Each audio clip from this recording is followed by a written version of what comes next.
So here's what we want to do. We want to tell our stories, but there are a couple of skills that I want to go through that have to do with poise and with posture and things like that. Here's the bad news, I guess. Let me just be very upfront. I would prefer that we tell our stories standing up. Is that a problem? Because I think you just have much better presence, much better energy. You have more power when you tell a story standing up. I've tried to tell all the stories in these 4 sessions sitting down because I didn't want to be overly theatrical. Probably I was most theatrical today of the 4 main stories that I told. Okay, I want to kind of de-glamorize it, bring it down to earth a little bit. But I think maybe we're ready to stand up and tell a story. Is that okay? So here's what we're going to do. We're going to get on our feet, and we're just going to try a couple of things out, all right? So, and we'll try our little pieces of our story here, okay? So the first thing that I would say is we're all going to be a little nervous when we tell our story in front of the group, okay? I don't know how many people are here, 25, something like that. It's natural to be nervous. In fact, it's good. It's a welcome energy. Instead of fearing that nervousness, just what it really means is you care enough about the story that you want to do well. You're risking enough energy.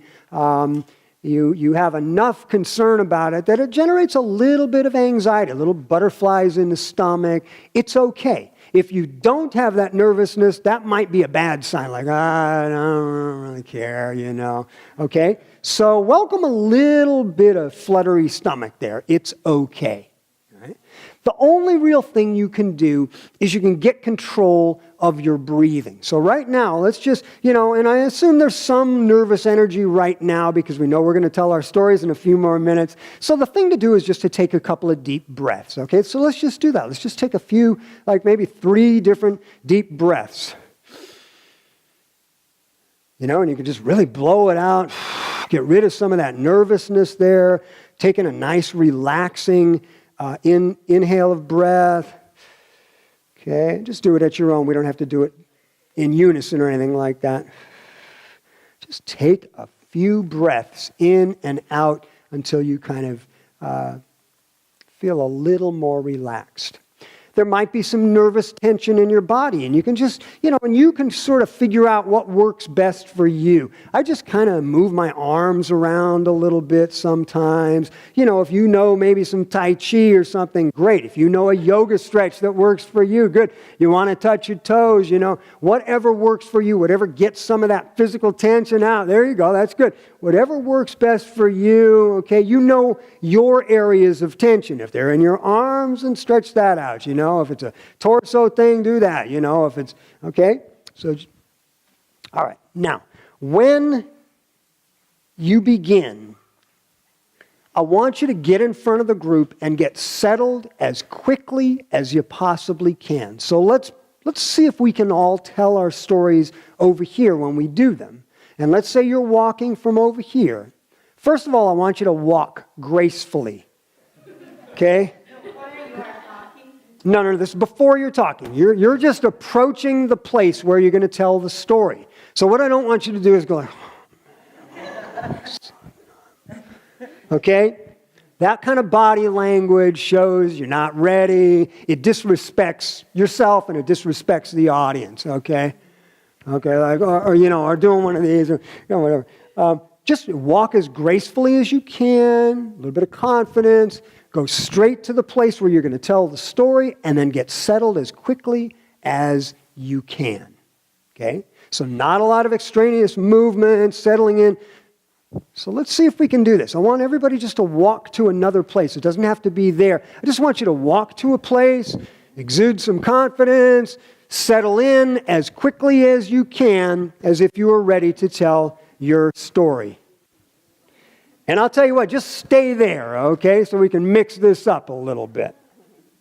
Your posture, the very first impression that the audience makes is of your physical posture and stance, okay? First of all, I wouldn't have your feet real close together. We talked a little bit about this last session. Spread apart, nice comfortable position that allows you to move when you need to move. Here, it's too restrictive. You can't. And plus, it'll make you feel nervous when they're together. Any sort of little fidgety thing is pronounced because here you're a little more relaxed, okay? If you need to turn this way, you can kind of lunge in, bend the knee. So find yourself a nice, comfortable position. Stand all the way up. Our height, that's our presence, that's our power. So I want you to really exude confidence, embody confidence. Okay? Full height. Chin up. Yeah, there, you look good. That's good, Helen. I like that. Very good. Now, with your feet, plant them. Unless you're going to move and specifically play a character over here or something, I would probably just stay in place. And what I mean by that is the pacing thing, it just sort of looks like you don't know what you're doing or what you're saying. You're running off a little bit of nervous energy. So I probably wouldn't do the pacing thing unless the character is supposed to pace. So she thought, what vow could I make, okay? If it's called for and you go, and he thought as hard as he could, what can I get for a birthday gift for, okay. But other than that, I wouldn't do this. And the same thing goes for sort of shifting weight. A lot of times we kind of do this one. Yeah, exactly. Kind of dancing back and forth. Some of us do this, where we kind of like, kind of go. And a lot of this, we're going to make discoveries about ourselves. And we go like, wow, I'm really sort of fidgety. I didn't realize I was doing that. Okay? So just try to kind of keep as still as you can.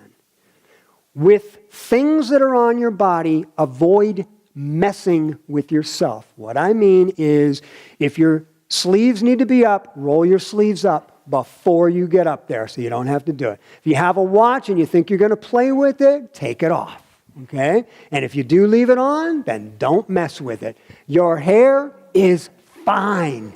Everyone's hair looks beautiful. Don't mess around with your hair. We do it a lot. I don't know why we do it. If your hair's not in place, then get it in place before you get up here, okay? As far as like your clothing, your pockets, all that, and we tend to like want to tuck on our shirt one more time. You don't need to. Nobody's going to notice unless you tuck in your shirt.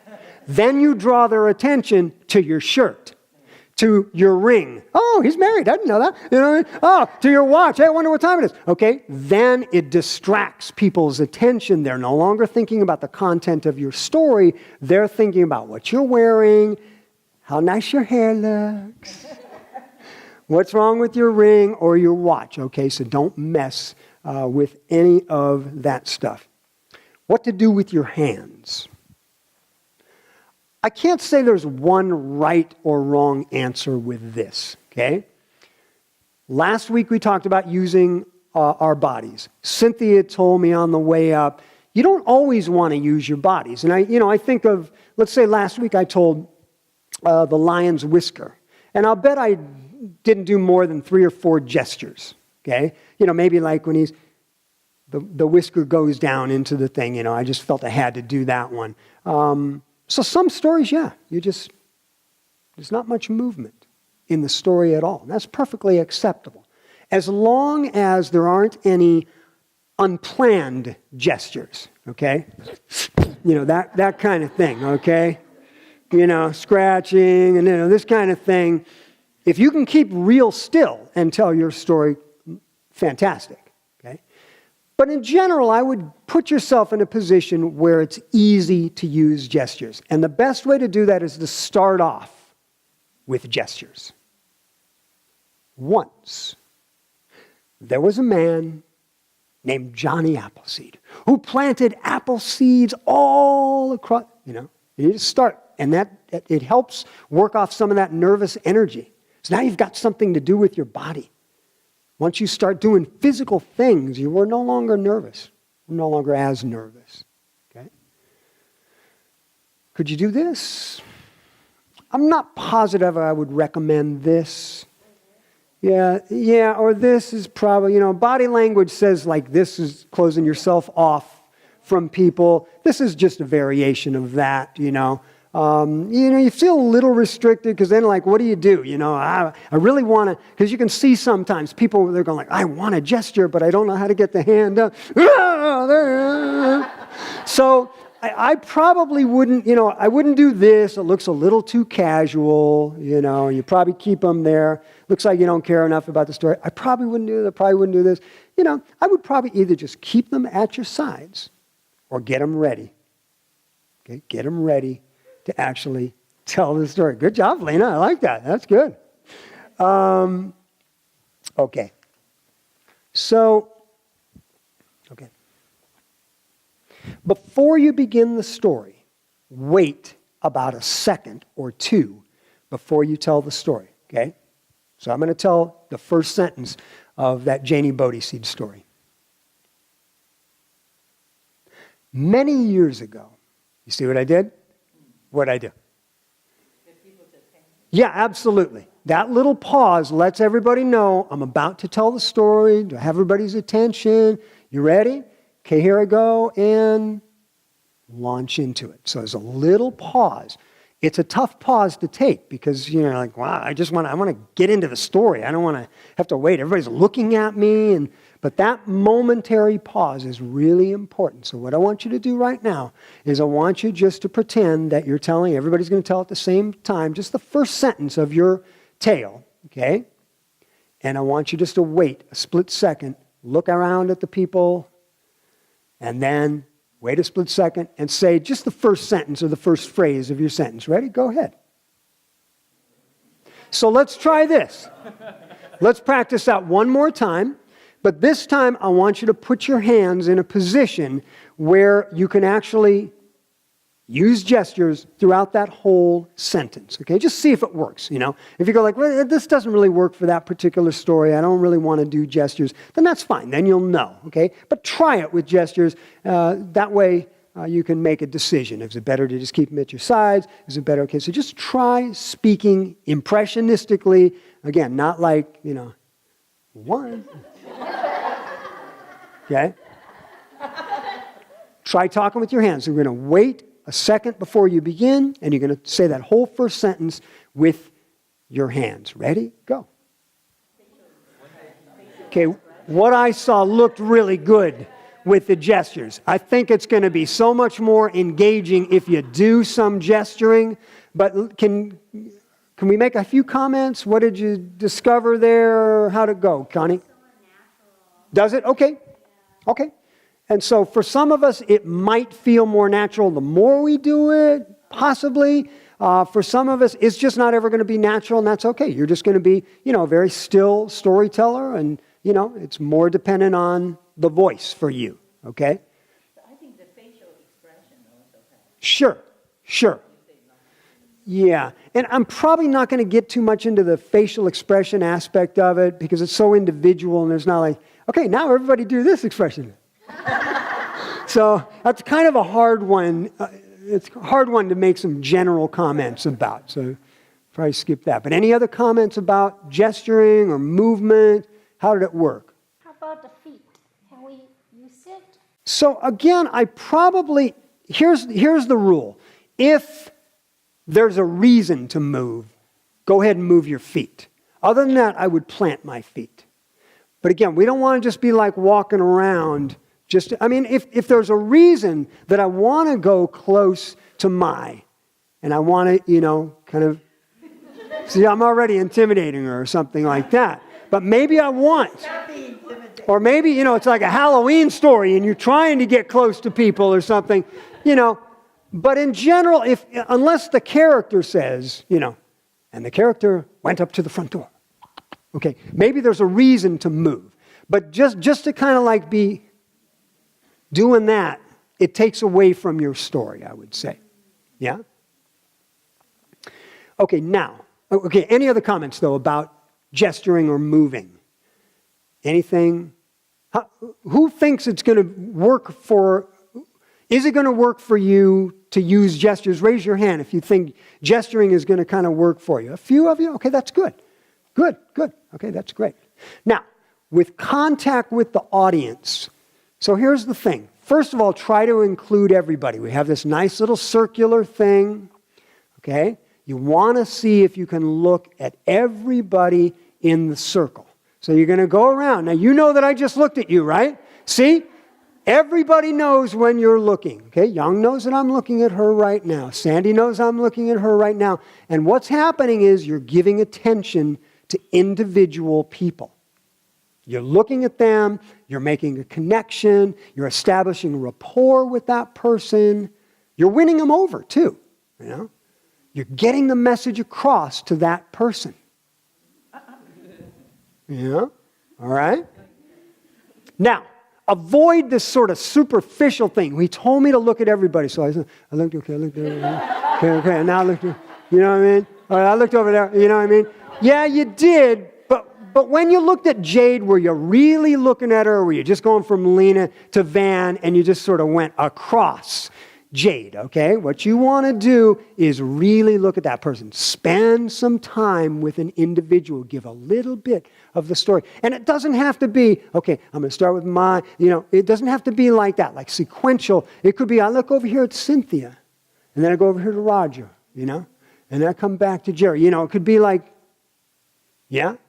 So it doesn't have to be in order. In fact, it's even better, right? Those of us that are teachers, we learned really early on that if you're checking work or something like that, you don't just go down the row. Because the kids over here in row 7 know that you're in row 1, and they can talk all they want, because you're not going to get to them over there. So you're like, over here, okay. Oh, okay, you got to choose. Okay, let me go over here. You go, oh, man, we better get to work. Okay, I'll go now to row 3. Okay, great, you're doing great. Okay, so mix it up a little bit, okay? Doesn't have to be in any kind of sequential order. Welcome, folks. Good to see you. And so just be real as much as you can. Be real, be present. Really talk to Connie for just a second or two. It might just be a sentence. Give her a little bit of the story. It's hard, I know. There's all these eyes on you, and eventually you're going to get more comfortable with it. Looking at people is not the easiest thing. You have to know your story. Because sometimes you do. It can throw you off. Okay? And I think I said last week, and I may not, Van, it was probably your question, and I thought of a new way to answer it. Actually I have a friend, and when you speak with her, she really likes to concentrate, but she looks at you kind of like, you wonder, you're like, does she think I'm crazy, or she can't see me well or whatever, but she kind of looks at it, but she's really concentrating. She's there, she's listening, but her expression is weird. It just makes you think like, what? Am I getting through to her? She doesn't mean to do anything weird or negative, but, so some people, their expression may not be what you're looking for, okay? And some people might be thinking of something else. And if anybody has something that's distracting you, as Cynthia says, then just go to the next person. I give you my permission to let 1 or 2 people disappear for whatever reason. That person distracts you, makes you nervous. Just go on to the next person. It could just be it's your best friend, okay? And you're like, oh, man, I can't look at Connie because Connie's going to crack me up, man. I worked so hard on this story, and, she knows the next part of So just, make Connie disappear. It's okay, okay? No disrespect to Connie, okay? Okay. I got to go back. Okay. When you start, no excuses, okay? So what I mean by that is don't come up and say, I'm not good at telling stories. I don't like telling stories. My mother forced me to take this class. And this is the really painful experience for me. Immediately that makes all of us cringe. We feel badly for you. Don't put us in that position. We're like, oh, come on. Everybody here has positive energy. Everybody wants to see you succeed. There's nobody wishing you ill in this room. I can guarantee it. in this room, right?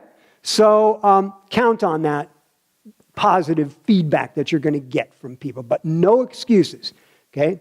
I've had a really rough week, and if I had had a little more time to practice, I could have done a good job on this story. I'm currently taking a bunch of tests, and I just didn't have enough time to concentrate on it. That all might be true, but it's just another excuse for you to make. No excuses. The only preface to the story might be a folk tale from Korea. Okay, if you want to say that, okay, fine. If you want to say the title, if you think that the title somehow adds to the story, good. Good. The Legend of Jani Bodhiseed, a Buddhist tall tale. Okay? You want to say the title? Good. But you don't have to. You can just begin. And again, what I would say is you can do this very economically. You're walking from here, you get settled quickly, you wait your split second, and you launch right into the tale. Okay? No excuses, no extraneous stuff. Now, please, Van. So, while you're saying the story and if you felt like you messed up or you said something wrong or just want to start over, should that person start over or should just continue? I would probably just continue. Every time you tell a story, you're going to make a mistake or two. It's perfectly okay. We all make mistakes. Okay? I wouldn't start over. Starting over puts even more pressure on you than you had the first time. Because now it's like, oh, I really better not mess up now. Okay? Can I start over again? Let me go a third time. Is that okay? Oh, okay. No, I'm going to get this. No, okay, hold on. Okay, wait a minute. With each new start, there's more pressure. So the first time you mess up, that's great. You have to repeat something and go back, that's okay. That's okay. Just correct it and move on. You think that some little minor mistake is some major deal. It's not. The audience is there with you, and everybody's forgiving. So, some little detail, you want to get the words exactly right. That's perfectly, normal to have that expectation of yourself. But the audience doesn't know until you call attention to it and say, oh man, I messed up. That's when they know. They did not know it until you drew attention to it, okay? Yeah. At the very end, wait briefly, and it's as if you're letting the story sink in a little bit, okay? So at the end of the Jani Bodhiseed story, by planting their very own Bodhi seeds, how's it end? So if you want, all you have to do is make the Bodhi resolve and plant your very first Bodhi seed. And that's the hardest pause of them all. Because you want to get the heck out of there as quickly as you can. All right? Plant your very first Bodhi seed. Okay? It's really important for you to wait that split second or 2 seconds and plant your very first Bodhi seed. And you know what you're going to see? Is you're going to see heads nodding and going, I get it. I get that story. That works for me. Yes. Great message. Okay. Now, if you want to nod your head, okay, you could. Bodhi seed. Could. If you want to smile, Bodhi seed. If you want to place your palms together, perfectly okay. If you want to do just a sort of a little bow or something like that, I wouldn't go like a full bow like you. But you could just do just sort of a little bow, and as in thank you. But what I wouldn't do is actually say thank you. Okay? It's okay. I wouldn't say it because that's sort of covering up. Okay? And I wouldn't say the end. Or, and that's the story of Jani Bodhiseed. Okay? And what I really wouldn't do, and those of you who are here at lunch, Dharma Master Hua alluded to this, and the moral of the story is, okay, that tends to insult our intelligence, okay? And further, two people can come to a conclusion about the story that is completely different and completely acceptable. Okay? So you're like, wow, what I understood was you should respect your elders. Oh, really? Is that what you got? Because that's not what I got out of the story. What I thought was that we should all commit to doing the best work we can in the world. And you're like, wow, that's great. That's what you got from it? We see movies all the time, and you say, wow, what I understood from the movie was this. And somebody else says, wow, I was thinking something else. And that's okay. That's, as long as it stimulated some thinking and somebody got some message out of it, good enough. So don't impose your interpretation of the story on the listeners. Let the story speak for itself. Okay? They take away whatever they can. If they're not ready to understand, the wisdom of the story, that's okay. They're not ready for it then. It's okay. They might get it next time. Okay? So you do your best. You tell the story. The story's done its work. You've done your work in delivering the story. And then that's it. Okay? And then I want you to make a kind of a graceful exit back to where you were, okay, at the very end. But make sure and wait. So I want you to say the last line of your story and just wait 2 seconds before you start back toward your seat. Ready? And go. Okay. We don't want to run out of time. We want to make sure we have as many opportunities to tell stories as we can. So let's have everybody take a seat. All right. A long time ago, there were 4 young Buddhists in India, and they were learning to meditate. So, in order to advance their meditation, they decided to take a vow of silence for 7 days. And they went almost through the first day being completely silent. Then at night, they were playing soccer together, and one of them accidentally kicked over their oil lamp, and they broke it. The boy that kicked it over said, "Someone should really fix that lamp." And then the second boy heard it and said, "You're not supposed to talk." And then the third boy said, "You guys are so stupid. We're not supposed to be talking." And watching his 3 friends bickering, the 4th young Buddhist sat down and smiled to himself and said proudly, "I am the one who has not talked."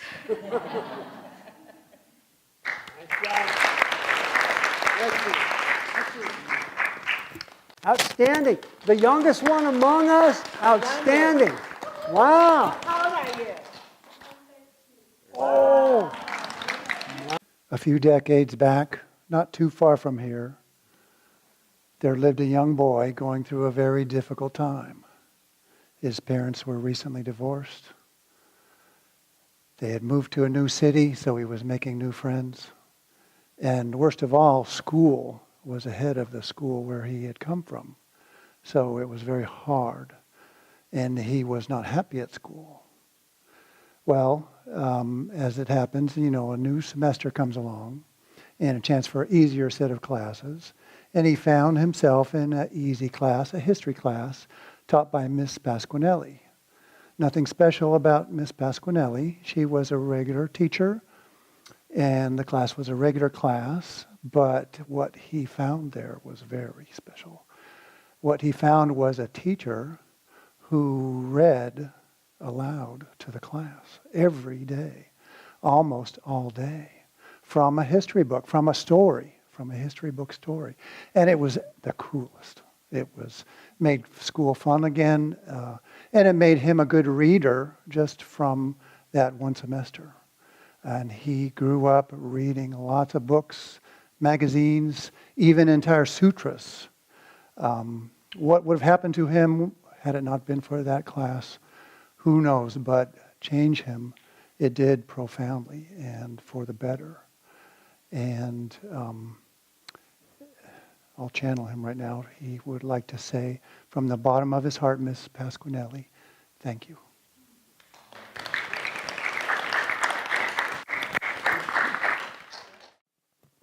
So one day on this very green field, there's this elephant and this hummingbird.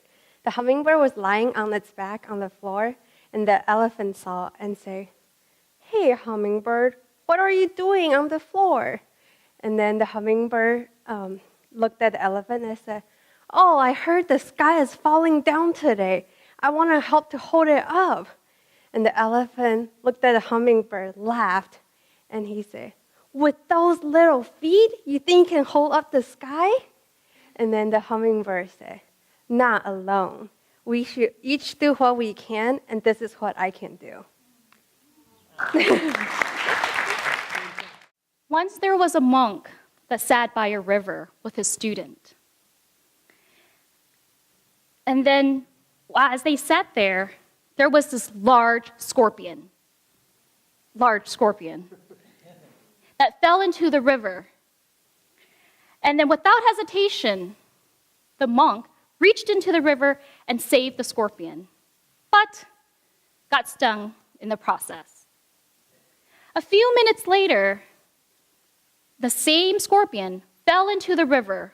Without hesitation, the monk went into the river and saved the scorpion, but got stung in the process. A third time, that scorpion fell into the river, and the third time, that monk went and saved the scorpion, but got stung in the process. Then the student asked the monk, Master, I just don't understand. Why are you keep saving this horrible scorpion when you know it's only going to sting you? I know, said the monk, but it's the dharma of the scorpion to sting, but it's my dharma to save living things.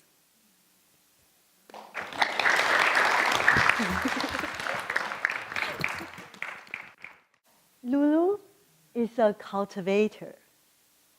She likes to sit, she likes to recite Buddha's name, and she likes to do volunteer work. She likes to go to the cities to do the retreat. So she has one weak point, which is food. She loves food so much. Wherever there's food in front of her, she can forget the city. She can forget reciting Buddha's name. She will go straight to the food. So she always has a deal to herself when she go to the city to have a retreat. The deal is the day when she arrived, that afternoon, the lunch in that day, she will go to the restaurant instead of dining hall. So that way, the self won't argue or on strike with her during the whole week. So that's the deal between Lulu and herself. So one day, it's day to go join the retreat Hawaiian session. So on Monday, Lulu, after the food offering, Lulu followed the assembly, go to the Buddha dining hall to have a lunch. And when it's her turn, she gathered the food. Toward the end, she found it did not taste so good. So she got some, then she went back and sit down. They said, wow, so good. I didn't know the nut can be that delicious with chocolate chip. So as soon as she finished, she went back to get a second round. So that's the first day, Monday, and she was very satisfied.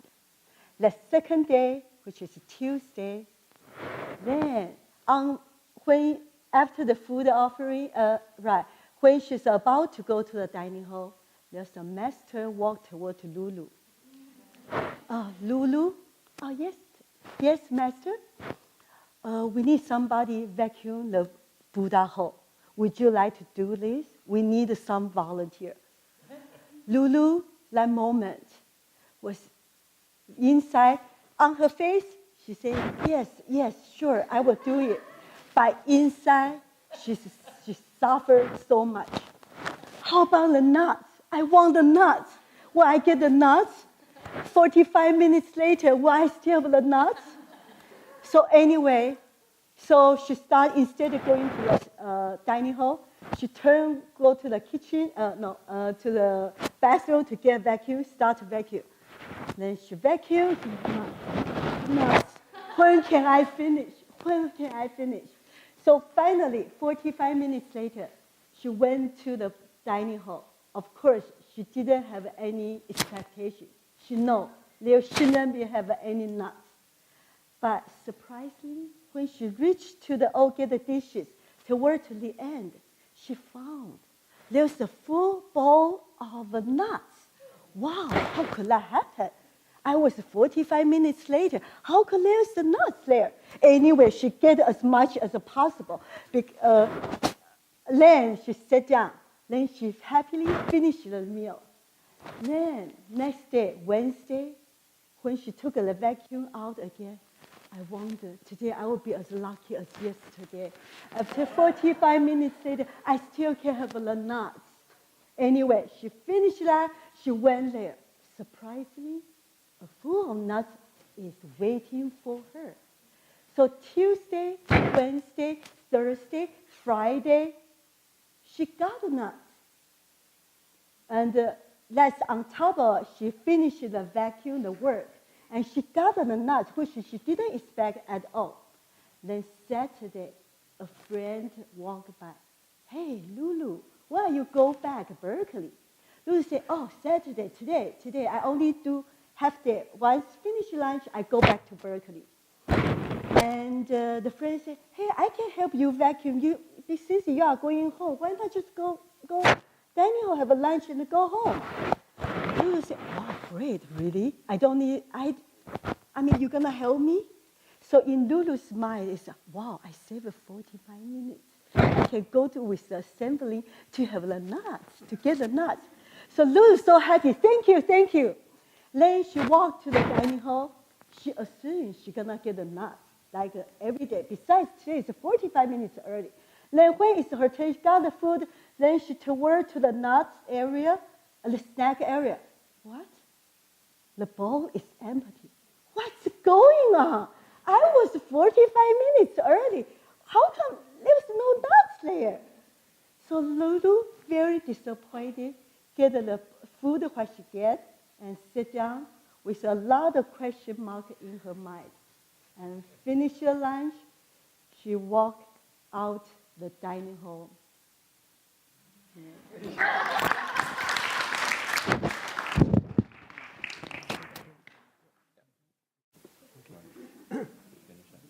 Dharma Master Sure, would you help us come and close not tell a story, but just kind of close this session?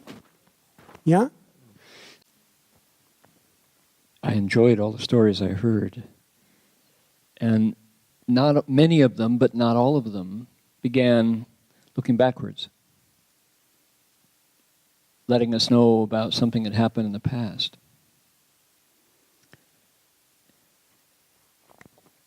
What's exciting is